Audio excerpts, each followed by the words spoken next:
A very warm good evening, welcome and namaskar to everyone present here. एक छोटी सी कहानी सुनाऊंगा। एक बार एक गांव सूखाग्रस्त था। पिछले 3-4 साल से बिल्कुल बारिश नहीं हुई। सभी ग्रामीण जो पूरी तरह से कृषि पर निर्भर थे, लगभग भूख से मरने की स्थिति में थे। कुछ समय बाद उन सभी ने बारिश कराने के लिए यज्ञ करने का निर्णय लिया।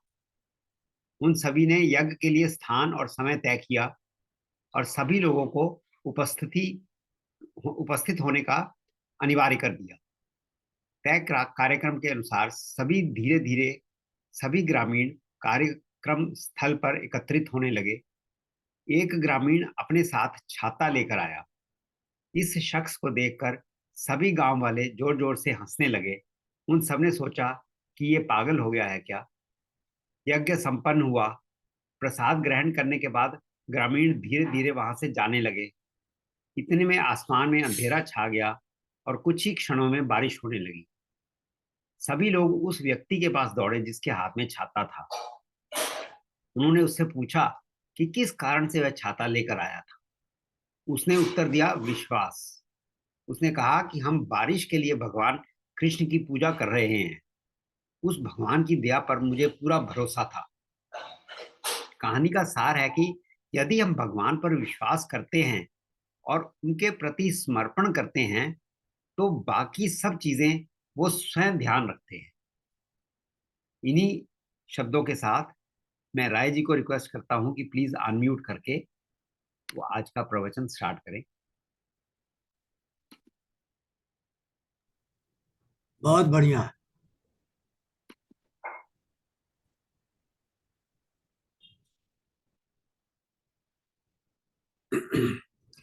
अच्युतम केशवम राम नारायणम कृष्ण दामोदरम वासुदेवम श्रीधरम माधवम गोपिका बल्लभम जानकी नायकम रामचंद्रम भजे।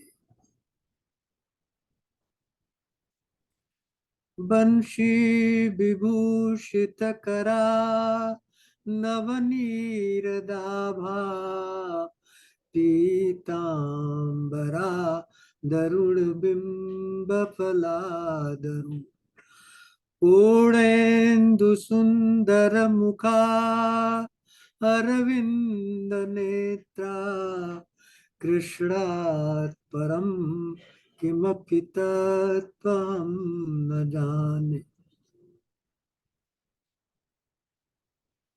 नीलांबुज श्यामल कोमलांगम सीता समारोपित वाम भागम पाणौ महासायक चारुचापम नमामि रामं रघुवंशनाथम।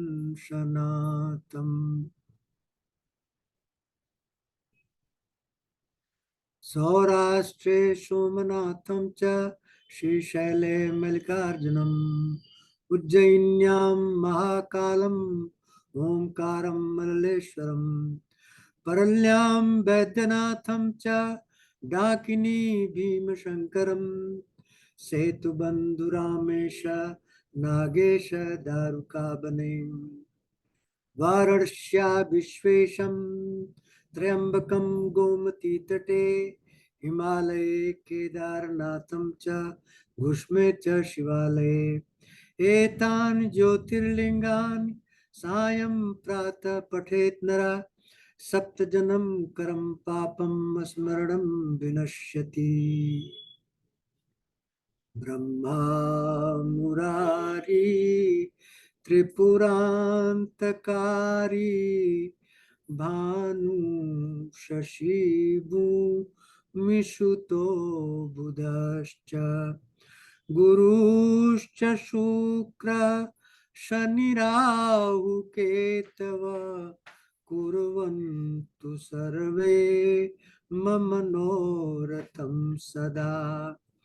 प्रविशि नगर की जय सब काजा, हृदय राखी कौशलपुर राजा। करल सुधारि पुकरै मिताई, गोपद सिंधु अनल शीतलाई। गरुण सुमेर रेणु समताई, राम कृपा कर चितवा जाय। ओम नमो भगवते वासुदेवाय नमः।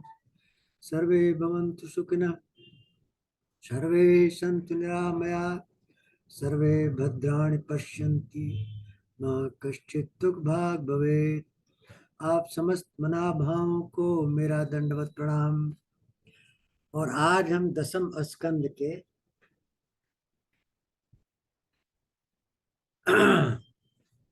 27वें अध्याय से 37वें अध्याय की कथा सुनाएंगे, जिसके बीच में है महारास, जो भागवत महापुराण का हृदय है।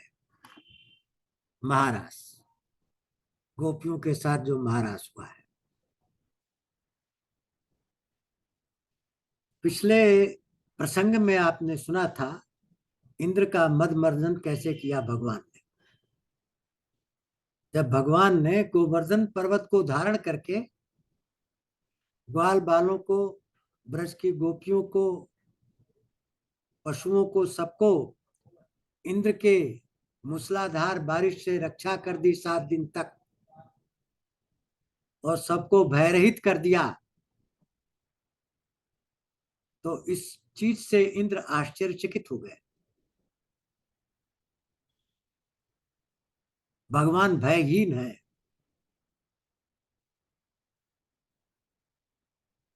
और तब गोलोक से कामधेनु और स्वर्ग से इंद्र पधारे। कामधेनु बधाई देने के लिए आई और इंद्र क्षमा याचना करने के लिए आए। इंद्र ने भगवान को एकांत में ले जाकर के अपने मुकुट को उनके चरणों में समर्पित कर दिया, क्षमा याचना की, स्तुति की।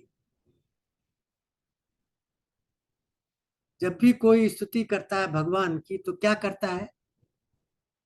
भगवान की लीला, भगवान का गुणों का वर्णन करता है।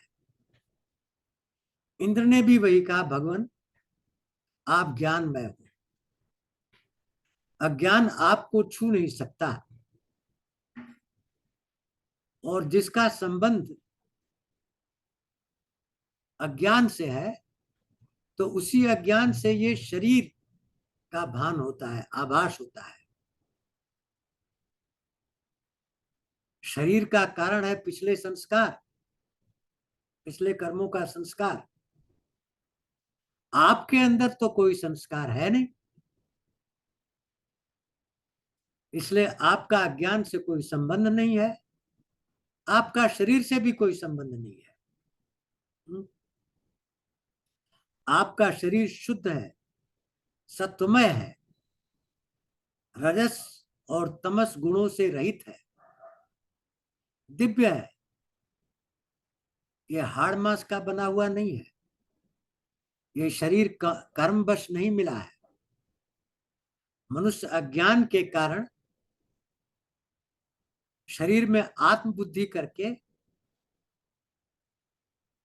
संस्कारों के तरह तरह की कामनाओं की पूर्ति के लिए कर्म करता है। उस कर्म के फल के द्वारा वो तरह तरह की योनियों में भटकता रहता है, नए नए शरीर धारण करके। आपके साथ ऐसा नहीं है।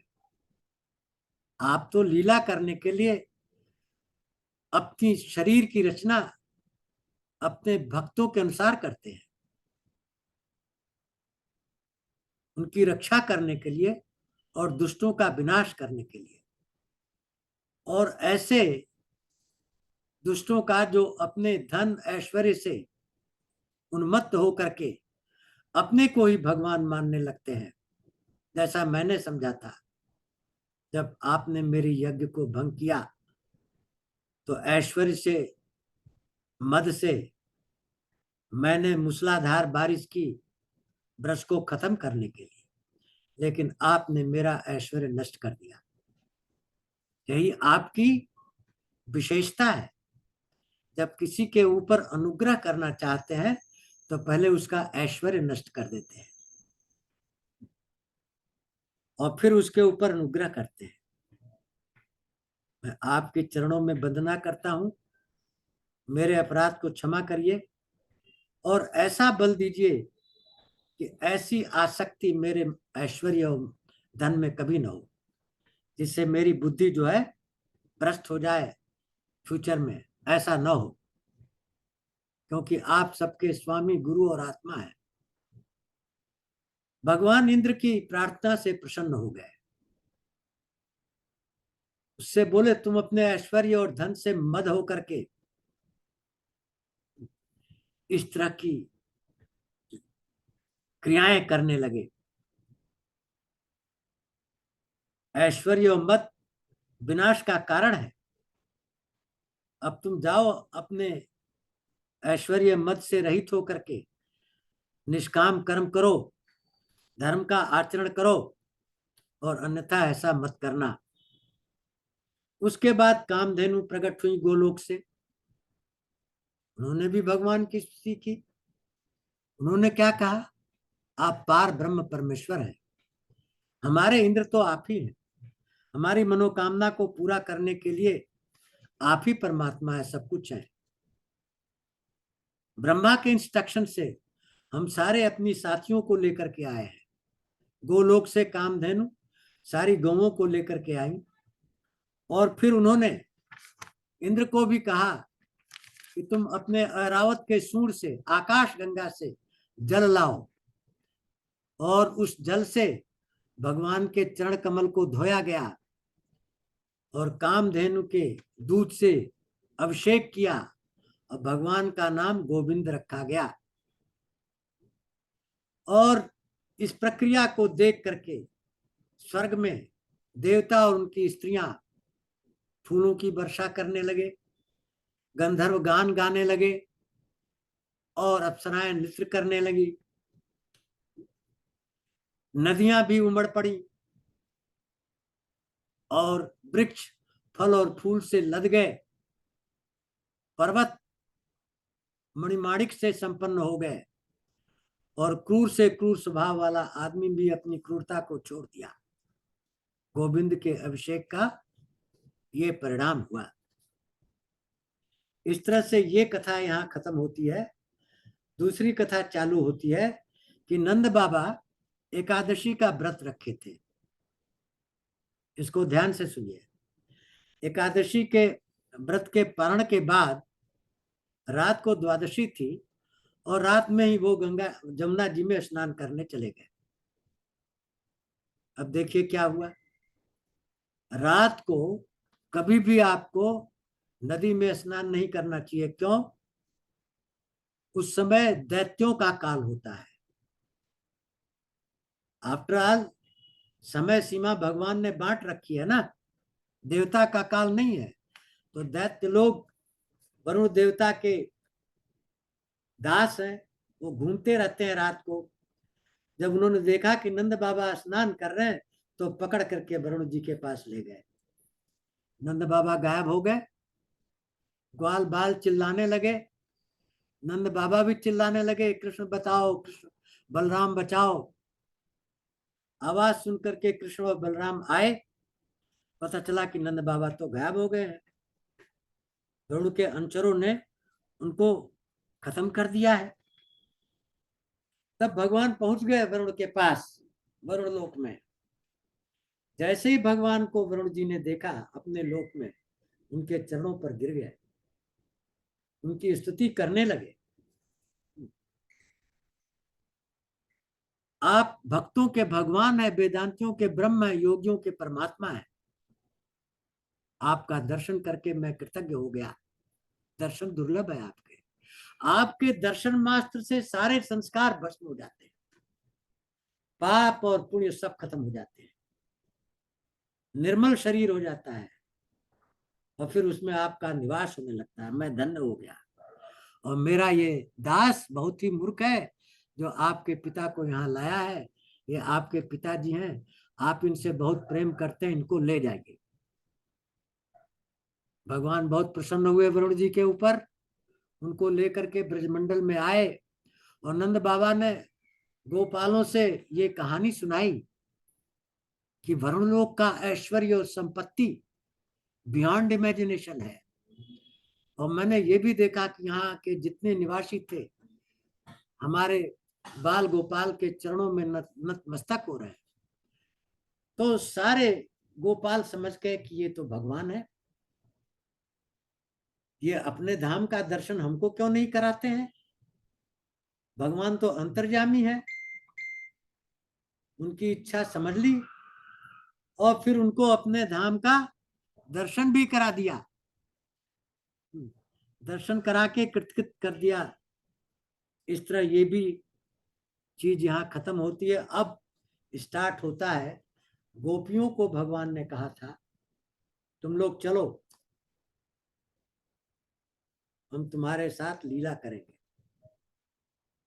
अब वो समय आ गया है, रास लीला करने का समय आ गया है। शरद ऋतु आ गई, बहुत ही पावन ऋतु होती है। इस ऋतु में क्या होता है, सारे पौधे फूल पत्ती जगमगा जाते हैं। भगवान ने कल्पना की रास की। अब ये रास क्या है, रास जो है रस से बना है। भगवान रस है, रस।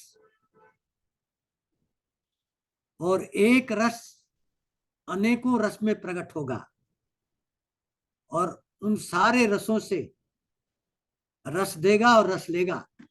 यही रास लीला है। एक ही भगवान करोड़ों भगवान बने और वही भगवान खुद से नृत्य कर रहे हैं। कैसे, इसका वर्णन देखिए कैसे होता है, ये क्या होता है रासलीला।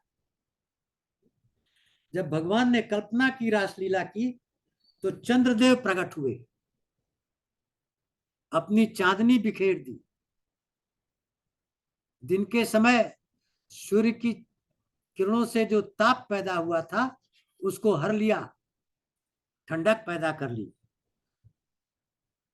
अब भगवान अपनी योग माया को निमित्त बना करके योग माया के द्वारा रास रचाएंगे, रसमयी क्रीड़ा करेंगे। चांदनी रात है, वर्णन नहीं किया जा सकता। इस चांदनी रात की मधुर बेला में चर अचर सभी प्रफुल्लित हो रहे हैं। फूल खिले हैं, वृक्षों पर फल लदे हुए हैं, नदियों में पानी बह रहा है, मंद सुगंध वायु चल रही है, सबके सब प्रफुल्लित हो रहे हैं। अब भगवान ने अपनी बांसुरी बजाई। ये क्या है बांसुरी, भगवान की बांसुरी का गुण क्या है। इस बांसुरी में वो रहस्य है, जड़ को चेतन बना दे, चेतन को जड़ बना दे, कुछ भी कर सकती है ये। जब भगवान ने बांसुरी बनाई तो इसका प्रभाव क्या हुआ, गोपियों के मन को हर लिया बांसुरी की तान ने, उनके चित्त को हर लिया। मन और चित्त अब गोपियों के पास नहीं है और उनके अंदर उल्लास भर गया प्रियतम से मिलने की, क्योंकि उन्होंने भगवान को अपने पति के रूप में मांगा था। जब उनका चित्त खत्म हो गया, उनके बस में नहीं है, उनका मन भी उनके बस में नहीं है, उनका प्राण भी उनके बस में नहीं है, तब वो क्या हो गया, उनका मन प्राण चित्त और आत्मा भगवान के पास है। सब हर लिया भगवान ने। अब वो बिना चित्त बिना प्राण बिना मन बिना आत्मा के बांसुरी के बस में हो गई है और उधर ही दौड़े जा रही हैं जिधर से बांसुरी की आवाज सुनाई दे रही है। और भगवान ने उनके मन के जितनी वृत्तियां हैं, मन में क्या वृत्तियां होती है, मन से भय होता है, मन से ही डर लगता है, मन से ही संकोच होता है, मन से ही धैर्य होता है, मन से ही मर्यादा में रहता है आदमी।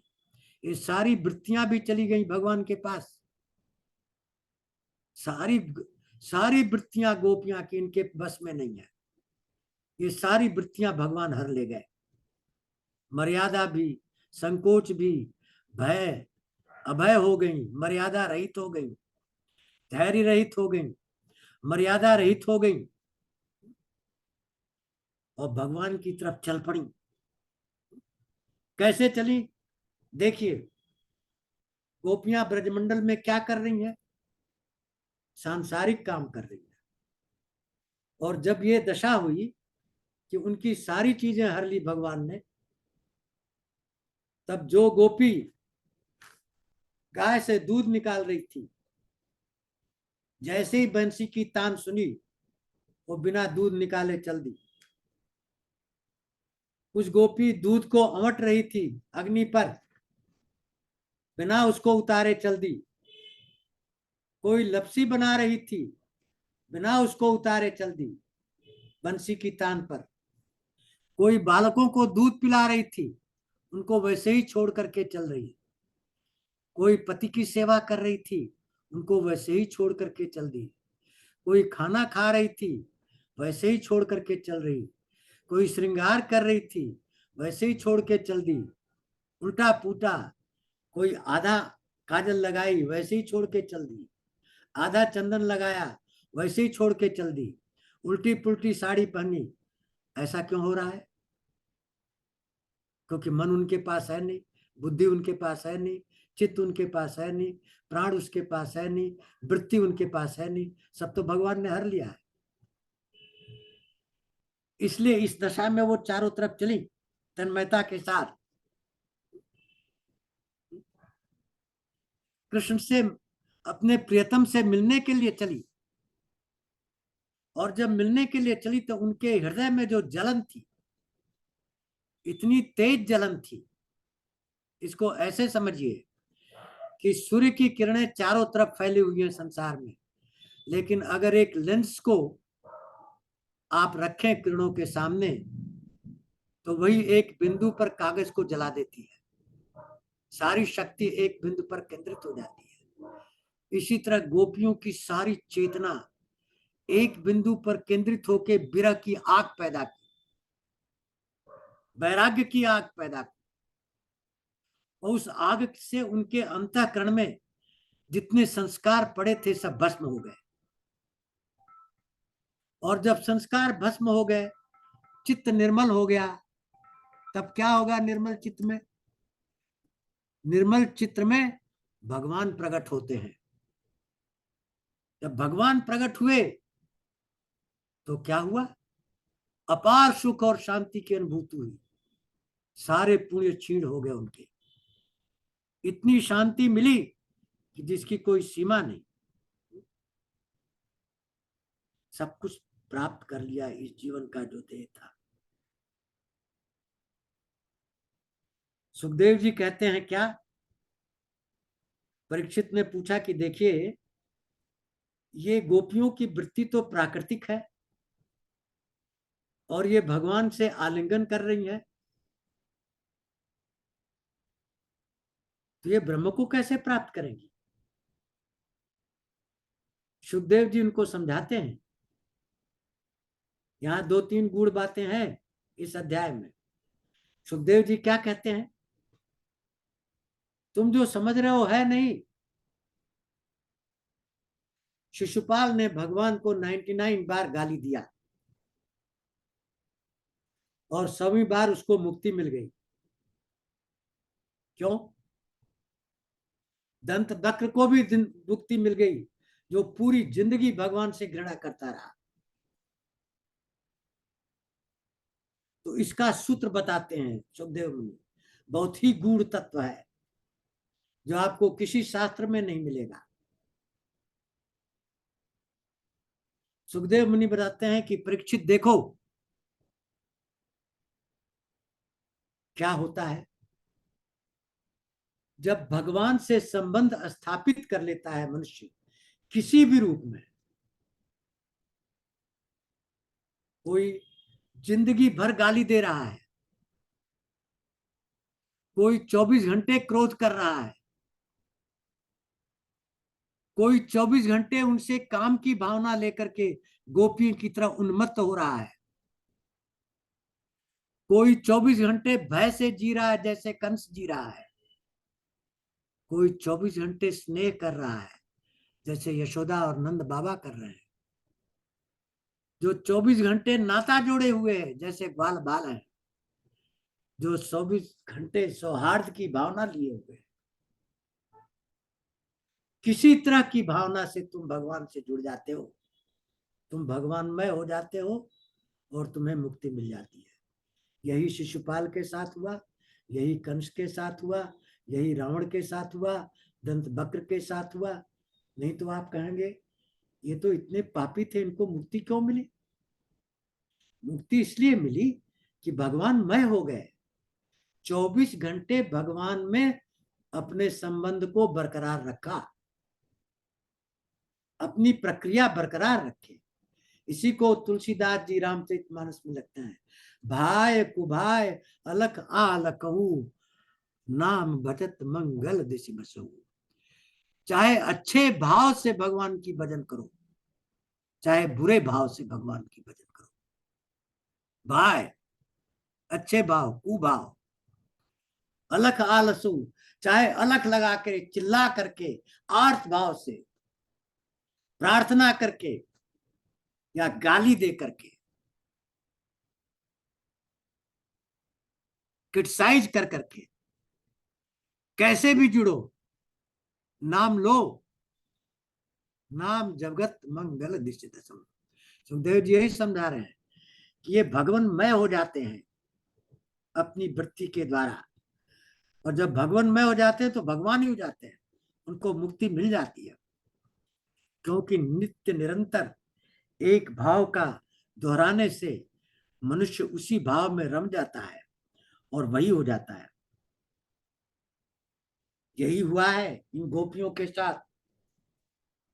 भगवान कृष्ण कहते हैं जब गोपियां आ गई, यहाँ 3 पार्ट हैं रासलीला के। गोपियां आ गई, मन उनके बस में नहीं है, चला गया है, चित्त चला गया है, प्राण चला गया, आत्मा चली गई, वृत्तियां चली गई, सारा संस्कार जल गया। तो क्या हुआ? जो शरीर है वो दिव्य शरीर बन गया, प्राकृतिक शरीर खत्म हो गया, अप्राकृतिक शरीर हो गया। अप्राकृतिक क्या होता है? जो संस्कारों से नहीं बना होता है। भगवान का शरीर अप्राकृतिक है, वो हाड़ मांस खून मदिरा मज्जा से नहीं बना है, वो उन्होंने प्रकट किया है, वो कर्मवश नहीं बना है। हमारा शरीर कर्मवश बना है। गोपियों का शरीर दिव्य हो गया, गोपियों ने प्राकृतिक शरीर को भस्म कर दिया। अब गोपियां भगवान के पास खड़ी हैं हाथ जोड़ करके। भगवान कहते हैं अरे गोपियों, रात्रि की बेला है, इस अर्धरात्रि में दानव घूमते रहते हैं, पशु घूमते रहते हैं, भयावना समय है, तुम क्यों चली आई? इस बेला में क्यों आई?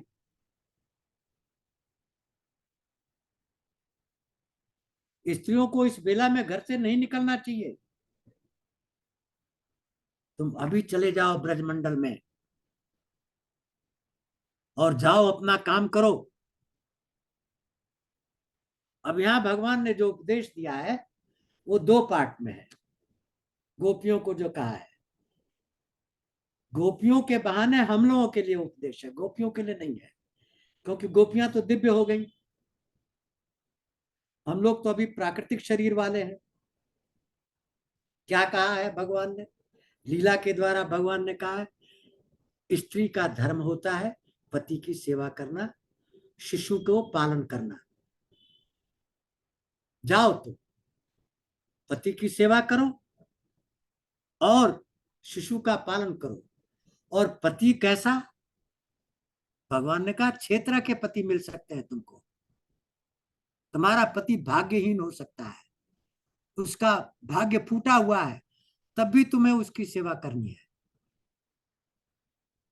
तुम्हारा पति क्रूर स्वभाव का हो सकता है, जैसे रावण है, कंस है, तभी तुम्हें सेवा करनी है, मंदोदरी कर रही है। तुम्हारा पति वृद्ध है, तब भी उसकी सेवा करनी है। मूर्ख है, तब भी उसकी सेवा करनी है। रोगी है, तब भी उसकी सेवा करनी है। निर्धन है, तब भी उसकी सेवा करनी है। ऐसा करने से तुम्हें स्वर्ग की प्राप्ति होगी। ये साधारण स्त्रियों के लिए भगवान ने कहा है। और दूसरी बात कही है बड़ी फतेह की, इनको घर जाने के लिए ये कहा है कि देखो, साधना दो प्रकार की होती है। एक होती है ध्यान वाली साधना, जिसमें हम भगवान के गुण लीला का कीर्तन करते हैं, स्मरण करते हैं, वंदन करते हैं, श्रवण करते हैं, ध्यान लगाते हैं और लीलामय हो जाते हैं, डुबकी लगाते हैं। और दूसरा है भगवान के सन्निध निकट आकर के उनका दर्शन करते हैं। पहली वाली साधना दूसरी से उत्तम मानी जाती है। इसलिए तुम्हें हमारे सानिध्य में आने की जरूरत नहीं है। जहां हो वहीं तुम साधना कर सकती हो, और वो साधना इस साधना से अति उत्तम है। अब सुखदेव जी कहते हैं कि जब भगवान ने निष्ठुरता पूर्वक गोपियों के कहा कि तुम चले जाओ, तो गोपियों की दशा क्या हुई? गोपियों की दशा दयनीय हो गई, अश्रु की धारा बहने लगी, अंगूठे के नाखून से पृथ्वी कुदरने लगी। तुम ऐसे निष्ठुर कैसे हो सकते हो मेरे प्राण प्रियतम? हमने दुनिया का सारा काम, दुनिया का सारा भोग त्याग करके तुम्हारे मिलन के लिए आई हैं, और तुम कहते हो चले जाओ। हमारा मन मेरे बस में नहीं है, हम जाएं किधर? हमारे पैर मेरे अधीन नहीं है, हम जाएं किधर?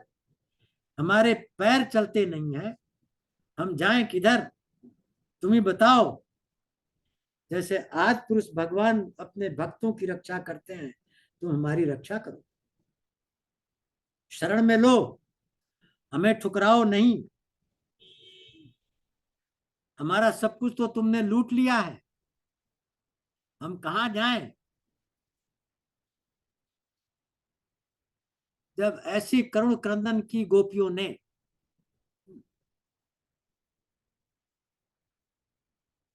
भगवान के सामने अपनी करुण लीला सुनाई, भगवान द्रवित हो गए।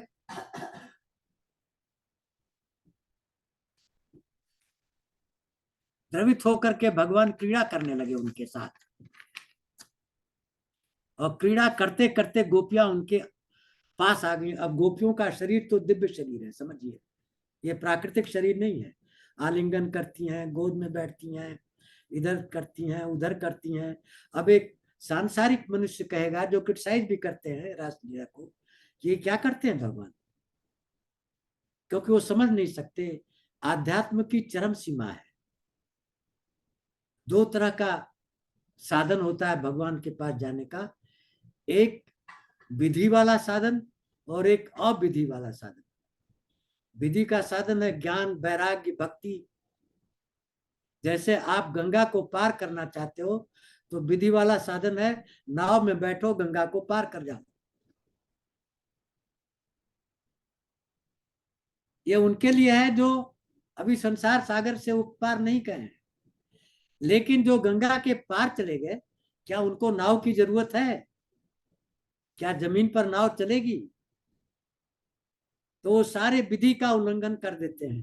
गोपियां दूसरी कैटेगरी की हैं, उनका स्तर वहां है। प्राकृतिक मनुष्य उनको सोच रहा है कि पहली श्रेणी की हैं, आलिंगन कर रही हैं, नृत्य कर रही हैं, पराये पुरुष का स्पर्श कर रही हैं। ये तो प्राकृतिक मनुष्य सोचता है। आध्यात्मिक मनुष्य क्या सोचता है? कई कल्पों तक साधना की है ऋषि मुनि। तब ब्रह्मा जी ने कहा जाओ गोपी बन जाओ, मिलेंगे तुमको। और गोपी बनकर उन्होंने प्रार्थना की कि पति रूप में मिलो। पति रूप में चाहती है, स्पर्श करना, विनोद करना, सब कुछ करना चालू कर दिया भगवान ने। बहुत निकट आ गई। अब देखिए क्या होता है। इसमें भी दो पार्ट है, आध्यात्म के दो पार्ट। एक, जब गोपियां ये समझने लगी कि हम स्पेशल हैं, भगवान ने हमें पत्नी के रूप में स्वीकार किया, मेरे साथ लीला कर रहे हैं, उनके अंदर घमंड आ गया। और जैसे उनके अंदर घमंड आ गया, भगवान अंतर ध्यान हो गए, भगवान गायब हो गए। ये सारा लीला खत्म हो गई, भगवान गायब। उनकी दशा क्या हुई? जैसे नर हाथी मादा हाथी को छोड़ करके चला जाए, और मादा हाथी की जो अवस्था होती है वही गोपियों की अवस्था हो गई। अब वो क्या की, देखिए रासलीला में भगवान ने क्या किया, उनको अपने रस में डुबा दिया। अब जब भगवान के रस में डूबी हुई है तो क्या कर रही है, भगवान के चरित्र का गुणगान कर रही है, भगवान के ऐश्वर्य का गुणगान कर रही है, उसी का चिंतन कर रही है, उसी का बंधन कर रही है, भगवानमय हो गई है। मिलकर एक साथ भगवान का गाना गा रही है, ऊंचे ऊंचे स्वर में, दूर दूर तक। और फिर भगवान को ढूंढने के लिए चल पड़ती है। जब भगवान को ढूंढने के लिए चल पड़ती हैं तो उनकी दशा क्या है? वही है जो भगवान राम की है।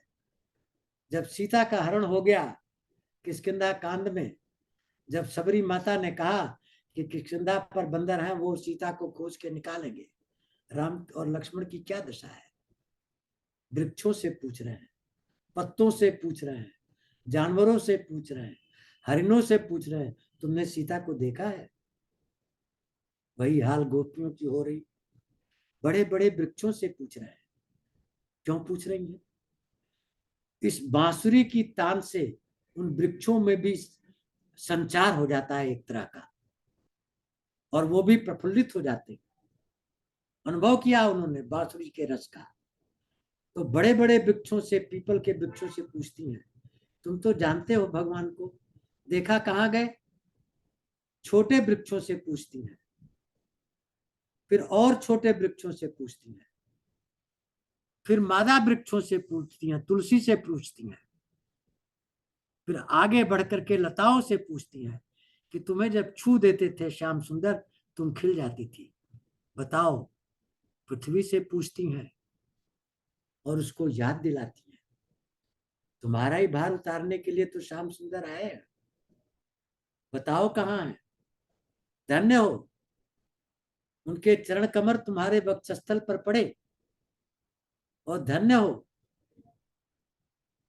भगवान ने वामन अवतार में तुम्हें नाप लिया था, तुम तो जानती हो, और बारह अवतार में तुम्हें ढूंढ के निकाला था, तुम तो जानती होगी भगवान कहाँ है, बताओ। जब कहीं नहीं भगवान मिले तब क्या कर रही है, देखिए क्या है लीला।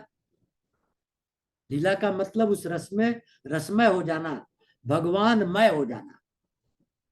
अब गोपियां क्या करिए, भगवान की जितनी लीला अब तक हुई है उसका चरित्र चित्रण कर रही है।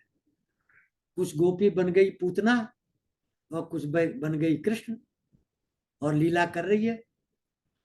पूतना का वक्षस्थल का पान कर रही है गोपी, कुछ बन गई छकड़ा, और कुछ गई भगवान कृष्ण बाल बाल पैर से छकड़ा से दैत्य को उद्धार कर दिया था। फिर कुछ बन गई तृणावर्त, और कुछ बन गई कृष्ण और तृणावर्त का उद्धार कर रही है। कुछ बन गई बकासुर, और कुछ बन गई कृष्ण, बकासुर का उद्धार कर रही है। कुछ बन गई अघासुर, और कुछ बन गई कृष्ण, अघासुर का उद्धार कर रही है। कुछ कुछ बन गई बत्तासुर और कुछ बन गई कृष्ण, उसका उद्धार करने नहीं। इस तरह गोपियां भगवान के सारे चरित्र का चित्रण कर रही हैं, मतलब भगवानमय हो गई है, भगवान में ही डूबी हुई है। गोवर्धन लीला का चित्रण किया, कालिया नाग का चित्रण किया, यशोदा ने जैसे बांधा था उनको वो चित्रण किया, जैसे दो वृक्षों को उनके बीच से ओखल निकले थे और उनको तारा था वो चित्रण किया। तो आगे जाते जाते क्या देखती हैं गोपियां? भगवान के चरण कमल रेती पर। ये रासलीला कहाँ हो रही है? जमुना जी की रेती पर हो रही है, रमण रेती, जिस पर बालू होता है और चमकते हुए सूरज की समान वो चमकता है। उस पर भगवान के पैर दिखे। भगवान के पैर को कैसे पहचाना? उसमें 4 चिन्ह होते हैं। कमल का चिन्ह होता है, ध्वजा का चिन्ह होता है, वज्र का चिन्ह होता है और अंकुश का चिन्ह होता है।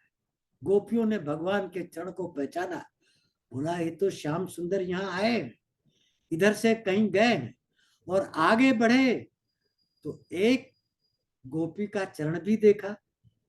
ये गोपी कौन है? ये है राधा रानी। अब भगवान राधा रानी के साथ क्रीड़ा कर रहे हैं, भगवान और राधा रानी हाँ ब्रजमंडल में क्रीड़ा कर रहे हैं रवण रेती पर। आगे चल के देखा तो उसका पैर गायब हो गया। इसका मतलब क्या है कि भगवान फूल चुन रहे हैं और उनकी एड़ी ऊपर हो गई है, पंजा नीचे हो गया है। फिर फूल से उनके बालों में गुच्छा लगाते हैं। ये सब देखते देखते आगे बढ़ी और आगे बढ़ते बढ़ते देखा कि क्या हुआ। जब राधा रानी से भगवान मिले, क्या किया उनके साथ? वही जो गोपियों के साथ किया। राधा रानी आलिंगन करने लगी और बोलने लगी कि मैं थक गया हूं, कंधे पर लेकर के चलो। भगवान ने कहा, सोचा कि अब ये सोच रही है कि मैं दूसरी गोपियों से भिन्न हूं, इसलिए अकेले एकांत में हमारे साथ लीला हो रही है। इसके अंदर उन्मत्तता आ गई है। भगवान अंतर ध्यान हो गए और राधा रोते रोते वहीं मूर्छा होकर के गिर पड़ी। अब गोपियां आती हैं, राधा को उठाती हैं, राधा वर्णन करती हैं सारी लीला का, क्या किया कैसे किया, और अंतर ध्यान हो गया। उन्होंने अपना भी वही दशा कि हमारे साथ भी ऐसा हुआ, लीला किया और अंतर ध्यान हो गया। हम ढूंढते ढूंढते इधर आई और तुम्हारे साथ भी यही हुआ। तब क्या हुआ? अब गोपियों ने गोप गीत गाया है। भगवान के विरह में गोपियों ने गोप गीत गाया है, करुणा भई गोप गीत गाई है सारे गोपियों ने। ऊंचे स्वर में भगवान के गुणों का वर्णन किया है, ऐश्वर्य का वर्णन किया है। और तुम शरणागत की रक्षा करते हो, हमारी रक्षा करो। ऐसा जब गोपियों ने गोप गीत गाया, तब एक बार फिर भगवान प्रकट हुए उनके बीच में। और जैसे ही प्रकट हुए, वो जो करुणा करके रो रो करके गिर पड़ी थी, वो प्रफुल्लित होकर के उठ गई, आंसू पोछे, हाँ, नेत्र भर गए, नई स्फूर्ति आ गई और फिर रासलीला चालू हो गई। कोई गोपी अपने उनके कमल से भी कोमल पैरों को अपने गोद में रखती है, दूसरी गोपी उनके भुजदंड को अपने कंधे पर रखती है, दूसरी उनके हाथों में लेती है, कोई उनके चरण कमल को अपने वक्षस्थल पर रखती है, कोई बिना पलक झिपाए एक टक उनको देख रही है, कोई गुस्सा भरी दृष्टि से देख रही कि कहाँ गायब हो गए थे। इस प्रकार सुंदरियों के साथ भगवान ने ये रासलीला की बालू पर। रेती पर चिन्हित होकर के। और तब एक बहुत ही बढ़िया संवाद होता है भगवान और गोपियों के बीच, जिसमें बड़ा ही गूढ़ तत्व छिपा हुआ है। ये क्या गूढ़ तत्व है? गोपियों ने भगवान से कहा कि हमारे श्याम सुंदर, प्रेमी तीन तरह के होते हैं। एक, वो प्रेमी जिनसे जो प्रेम करता है उसको प्रेम करते हैं। और दूसरा प्रेमी वो होता है जो प्रेम करे या ना करे उससे सबसे प्रेम करते हैं। और तीसरा वो होता है जिस किसी से प्रेम नहीं करते, जो करता है उससे भी नहीं और जो नहीं करता। तुम्हारी कौन सी कैटेगरी है? भगवान ने समझाया है। देखो गोपियों, जो प्रेम के बदले प्रेम करता है वो तो व्यापार है। वो प्रेम नहीं है, वो व्यापार है, उसमें स्वार्थ निहित है। और दूसरी कैटेगरी जो कहते हो बिना प्रेम किए वाले से भी प्रेम करता है, ये निस्वार्थ है। ये कौन से है? माता पिता इस कैटेगरी में आते हैं, गुरु इस कैटेगरी में आते हैं। निस्वार्थ प्रेम है उनका। प्रेम करो या ना करो, उनका प्रेम तुम्हारे से हो ही जाएगा। अब आ जाओ तीसरी कैटेगरी, जो तुमने कहा वो प्रेम नहीं करते। वो चार तरह के होते हैं। अपना कैटेगरी बताया, मैं वो प्रेमी हूं कि जो मेरे से प्रेम करता है उतना प्रेम मैं नहीं करता उससे। अब ये चार कैटेगरी किसको बताया? जो प्रेम नहीं करते, जो परम पद को प्राप्त हो गए हैं, एकत्व हो गए, दूसरा है ही नहीं। प्रेम करने के लिए दो चाहिए, वो भगवान में लय हो गए, एक ही हो गए, तो प्रेम किससे करें? और उसी में दूसरी कैटेगरी क्या है? लय तो नहीं हुए लेकिन कृतकृत्य हो गए, मतलब उनके लिए दूसरा गायब हो गया। और तीसरी कैटेगरी कौन है? तीसरी कैटेगरी वो है जैसे मैं हूं, प्रेम नहीं करता है, करता या ना करता से प्रेम नहीं करता है। क्यों? प्रेम तो प्राकृतिक सांसारिक चीज है ना, और मेरा प्रेम तो वो है नहीं। मेरा प्रेम तो दिव्य प्रेम है। मेरा शरीर भी दिव्य है, हाड़ मांस रक्त मज्ज से नहीं बना हुआ है। मैं इसकी रचना की है भक्तों के उद्धार के लिए, शिष्टों के विनाश के लिए, धर्म की स्थापना के लिए। और इसलिए मेरे प्रेम का जो तरीका वो ये है, जब मैं देखता हूं कि भक्त प्रेम में डूब गया तो मैं उसकी परीक्षा लेता हूं, जैसे तुम्हारी परीक्षा ली और राधा की परीक्षा ली। कि जब तुमने प्रेम की चरम सीमा प्राप्त कर ली तो मैं अंतर्ध्यान हो गया, तुमको त्याग दिया। किस लिए? ये तुम्हारी एग्जामिनेशन था। उस स्थिति में तुम क्या करती हो? उस स्थिति में प्राकृतिक मनुष्य को गुस्सा आएगा, चिढ़ जाएगा, चला जाएगा, कैसा निष्ठुर है, निर्दयी है, बेकार है, यूजलेस है, किसी काम का नहीं है। लेकिन तुमने क्या किया? तुम्हारी विरह वेदना और तीव्र हो गई, तुम्हारे हृदय की जलन और तीव्र हो गई। कैसे तीव्र हो गई? जैसे सूर्य की किरण लेंस से एक बिंदु पर केंद्रित होकर के और कागज को जला देती है, उसी तरह तुम्हारी विरह रूपी चेतना जो है हृदय में एक बिंदु पर एकत्रित होकर के ऐसी जलन पैदा की कि तुम्हारे सारे प्राचीन संस्कार भस्म हो गए, अशुभ संस्कार भस्म हो गए। और जब अशुभ संस्कार भस्म हो गए, चित्त निर्मल हो गया, संस्कार विहीन हो गया, उसमें मैं प्रकट हुआ और तुमने जिस सुख की अनुभूति की उसका वर्णन नहीं हो सकता। तुम्हारे सारे पुण्य क्षीण हो गए, इसीलिए मैं अंतर्ध्यान हुआ। क्या तुमको इस उत्कर्ष, इस सीमा पर पहुंचाना।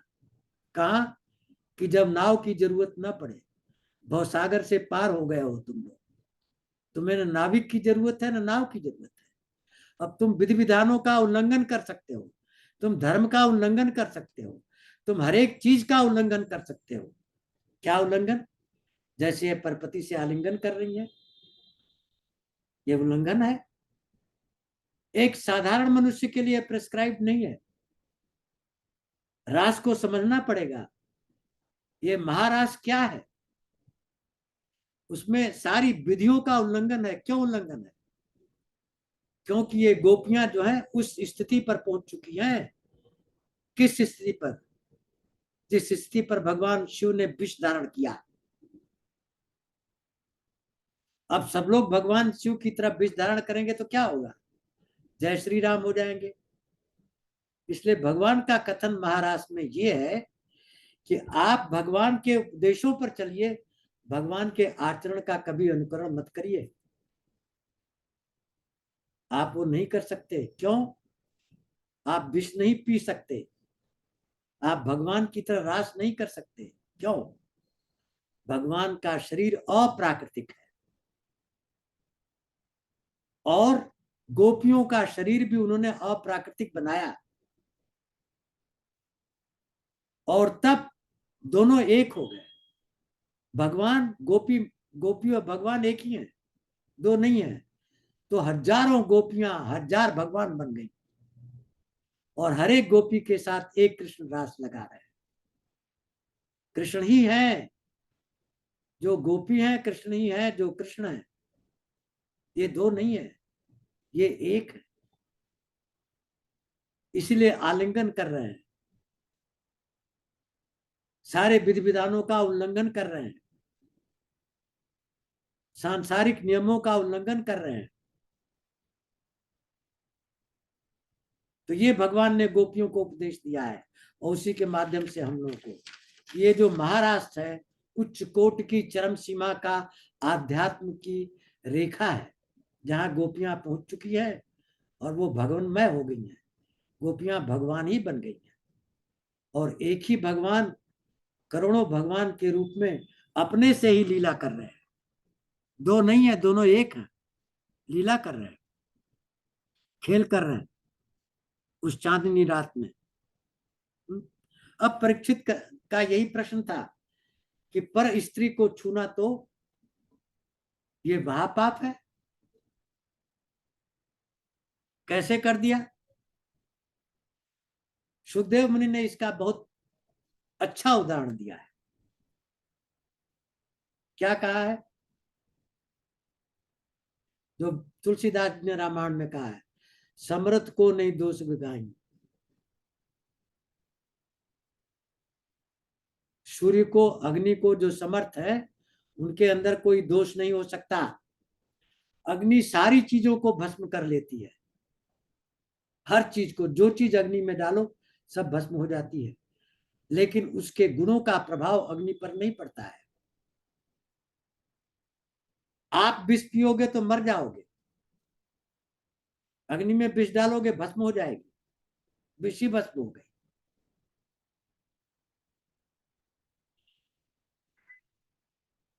तो उच्च कोटि का अध्यात्म क्या है कि अग्नि जितनी चीजों को भस्म करती है, उसका गुण अग्नि को अफेक्ट नहीं करता। सूर्य को अफेक्ट नहीं करता कोई चीज।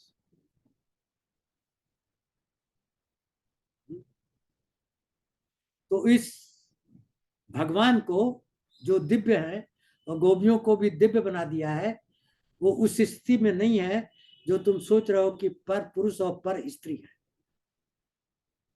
गोपियां न स्त्री हैं न भगवान पुरुष है, ये एक रस है।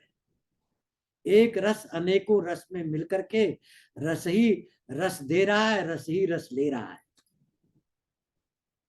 दोनों एक है, अद्वैत बाद में चले गए हैं शंकराचार्य के, और यही रास लीला है।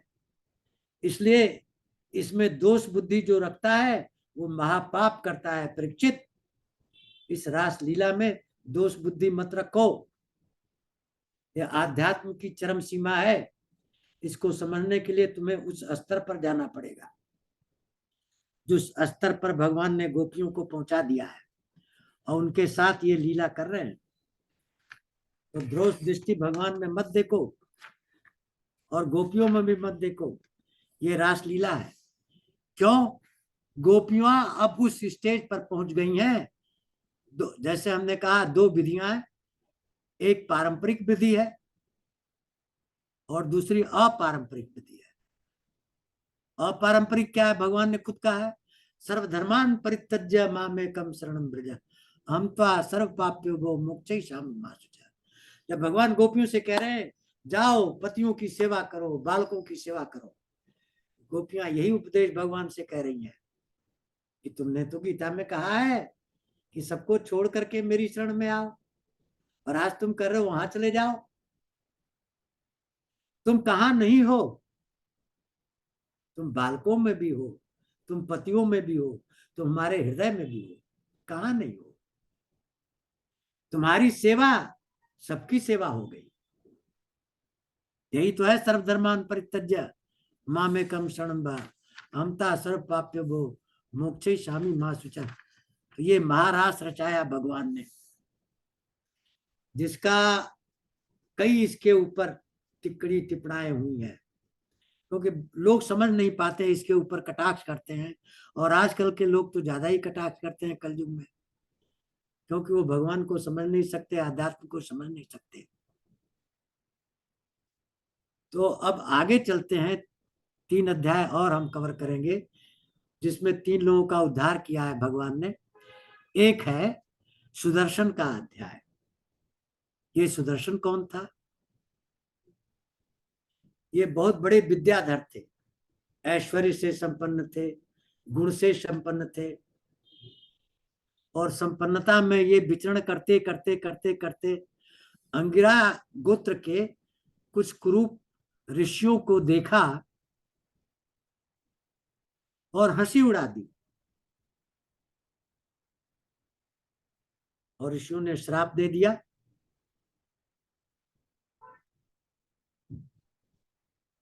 तुम अजगर बन जाओ ताकि तुम विचरण करने लायक ना हो। अब ये जब अजगर बन गया तो शिवरात्रि के दिन नंद बाबा जो है पूजा के लिए भगवान शिव और पार्वती के लिए बैलगाड़ी में सामान रख करके स्नान करके पहुंच गए मंदिर में, सब सामान लेकर के।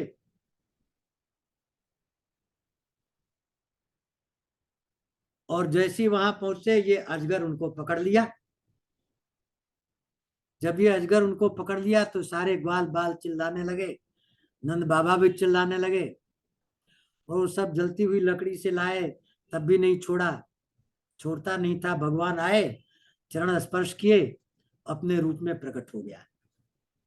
भगवान के दर्शन से और स्पर्श से सारे विकार भस्म हो जाते हैं,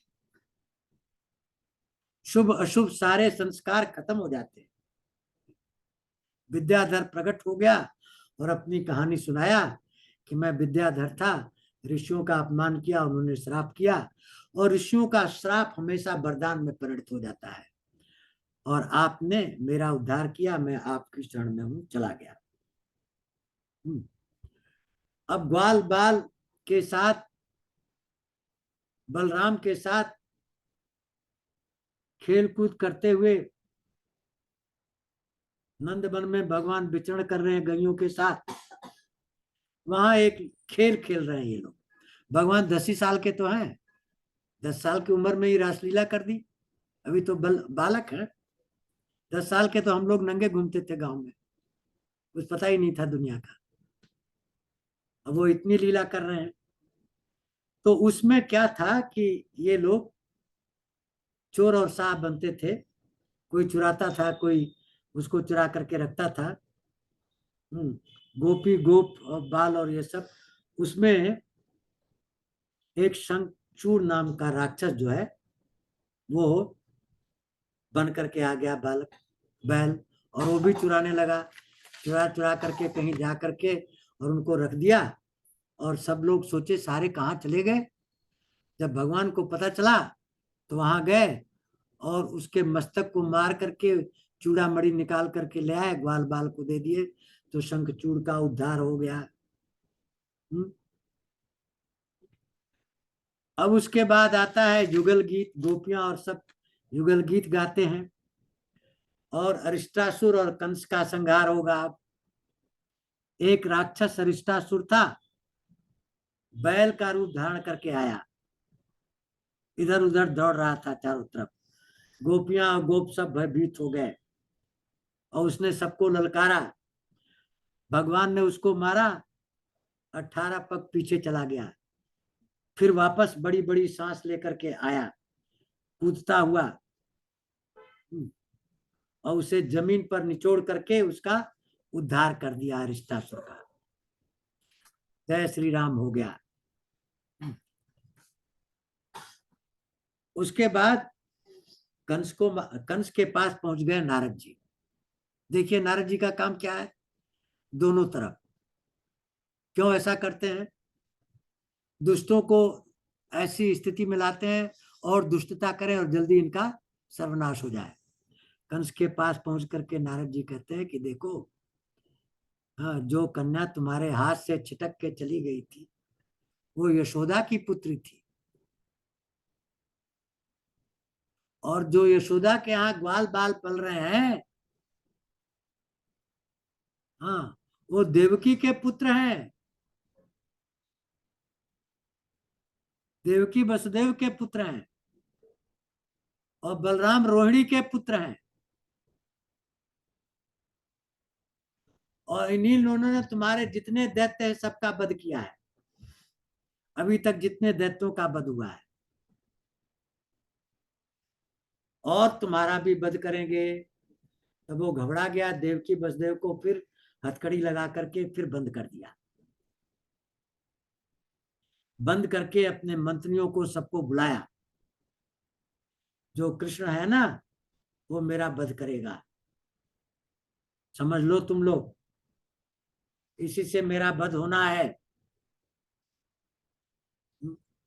और केशी को बोला, केशी तुम्हारा काम बहुत इंपॉर्टेंट है। क्या? कि इन दोनों को मैं बुलाऊंगा, बलराम और कृष्ण को, और तुम दरवाजे पर एक मतवाला हाथी रखना। मतवाला हाथी उनको कुचल देगा। अगर वो मतवाले हाथी से बच जाएंगे तो मैं दंगल अरेंज करूंगा, और वहां मुष्टिक और चारुण, ये जो बलवान हैं, इनसे लड़ा करके उनको चकनाचूर कर दूंगा। ये उनको मार देंगे, मंच पर बना करके मरवा डालेंगे। और उसके बाद उन्होंने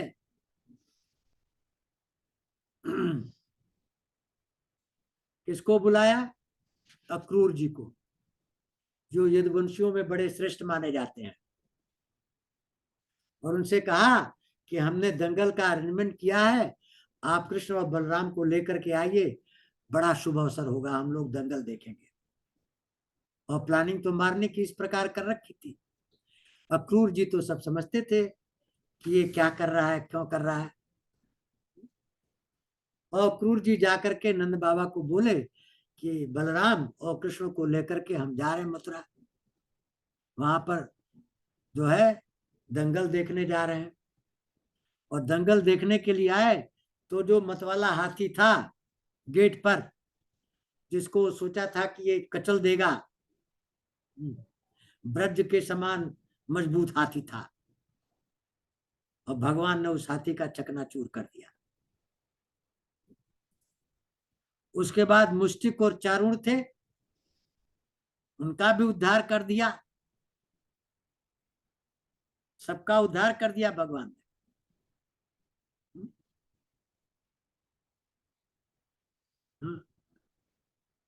सबका उद्धार करके जब केशी जो है घोड़े का रूप धारण कर लिया और भगवान के ऊपर आक्रमण किया,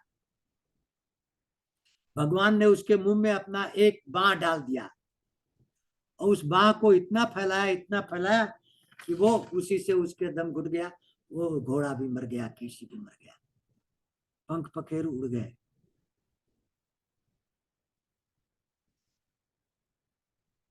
अब परीक्षित कहते हैं कि नारद जी तो भगवान के परम भक्त हैं, ये सब उल्टी पुल्टी बात क्यों करते हैं?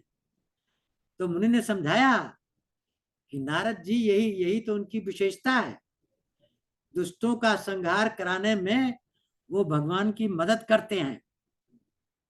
अब नारद जी वापस आए भगवान के पास, उनकी वंदना किए और फिर उनको बोले कि आगे क्या क्या काम करना है आपको, और सब डिस्क्राइब किया कि आगे आपको कंस को मारना है और क्या करना है। हाँ, जामवंत से वो मणि लाना है, समंतक मणि, उसकी पुत्री को भी लाना है। बस पौंड्रुक वसुदेव का वध करना है। युधिष्ठिर के यज्ञ में शिशुपाल दंत वक्र का वध करना है। हाँ और आप तो विज्ञान है, परमानंद है, परम स्वरूप है, अखंड है, एक रस है, व्योमासुर का भी वध करना है। ये सब डिस्क्राइब करके नारद मुनि अपने लोक में चले गए। तो आज की कथा को यहीं विराम देते हैं और अगली कथा आगे होगी। प्रविश नगर की जय सब काजा, हृदय राख कौशलपुर राजा, गरल सुधार करे मिताई, गोपद सिंधु अनल सितलाई, वरुण सुमेर रेन समक्ताई, राम कृपा कर चितवा जाए। जय श्री राम, जय जय श्री राम।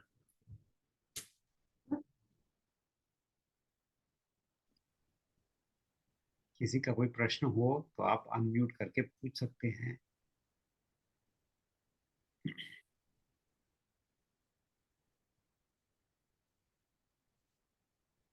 इसीलिए साधारण मनुष्य भागवत पढ़ेगा तो कंफ्यूज हो जाएगा,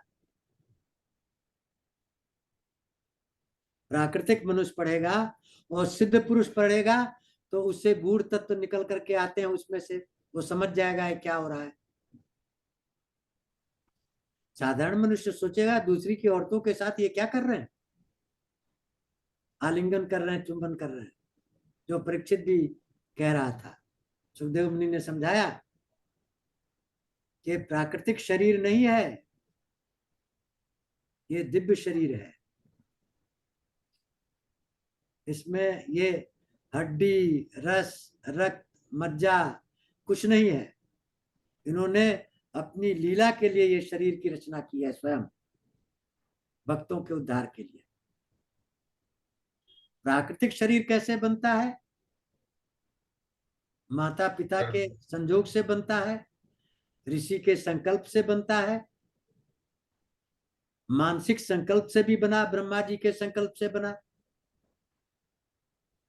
ब्रह्मा जी के नाभि से बना। क्या हुआ उसमें? उसमें भगवान के दिव्य शरीर से कमल निकला, ब्रह्मा जी हो गए। इस दिव्य शरीर की क्या विशेषता है?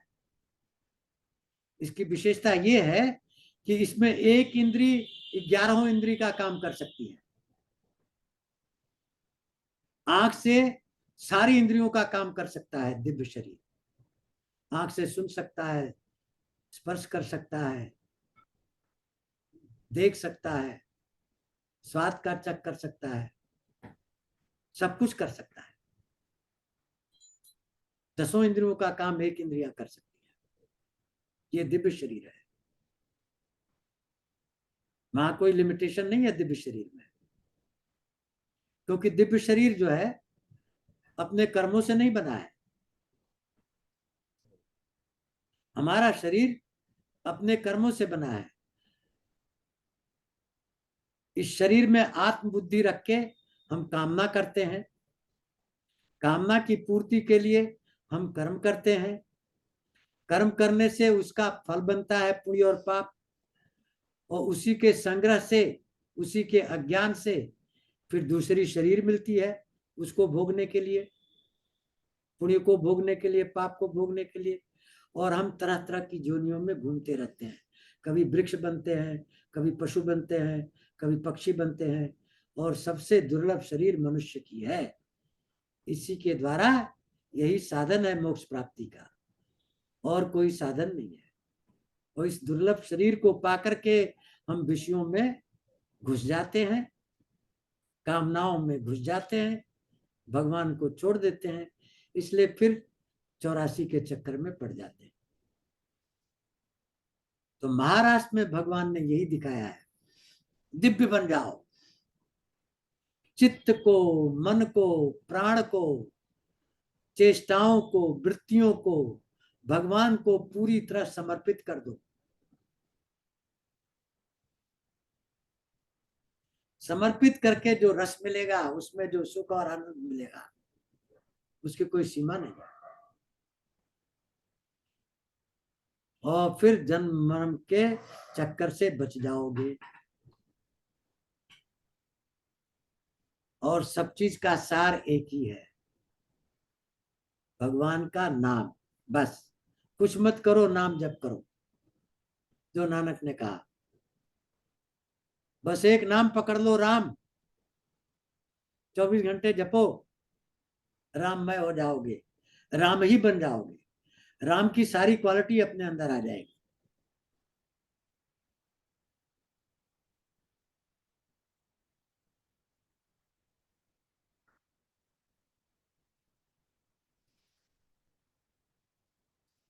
तो किसी का प्रश्न हो तो पूछिए। आज वो मैडम तो आई नहीं है। याद नहीं है। चलिए कोई नहीं, फिर विश्राम करते हैं। आप सबको पुनः दंडवत प्रणाम। शुभ बहुत रात्रि, बहुत प्रणाम। सभी को शुभ रात्रि।